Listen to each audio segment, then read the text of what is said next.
অভিভাবকবৃন্দ তাদের বাচ্চাদেরকে নিয়ে যে কোনো টিকাদান কেন্দ্র থেকে তারা স্পট রেজিস্ট্রেশনের মাধ্যমে টিকাটি নিতে পারে। শিশুদের টাইফয়েড থেকে সুরক্ষায় সারা দেশে দ্বিতীয় দিনের মতো চলছে জাতীয় টাইফয়েড টিকাদান কর্মসূচি। রোববার সকাল থেকেই রাজশাহী, জামালপুর, খুলনা, ময়মনসিংহ, রংপুর সহ বিভিন্ন স্থানে এই প্রতিষেধক দেয়া হচ্ছে। মাসব্যাপী এই কর্মসূচিতে সরকার প্রায় 5 কোটি শিশু কিশোরকে বিনামূল্যে এই টিকা দিচ্ছে। অনলাইনের পাশাপাশি জন্ম সনদ ছাড়া ম্যানুয়াল পদ্ধতিতেও এই টিকার জন্য রেজিস্ট্রেশন করা যাচ্ছে। 12 থেকে 30 অক্টোবর নিকটস্থ স্কুল এবং 1 থেকে 13 নভেম্বর টিকা দেওয়া যাবে কমিউনিটি ক্লিনিকে। টিকা গ্রহণের জন্য অভিভাবকদের ওয়েবসাইটে গিয়ে 17 সংখ্যার জন্ম নিবন্ধন নম্বর দিয়ে নিবন্ধন করতে হবে।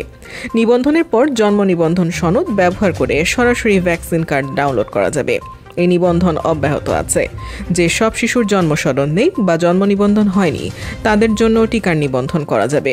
এর জন্য নিকটস্থ টিকা কেন্দ্রের স্বাস্থ্যকর্মীদের সহায়তা নিতে হবে।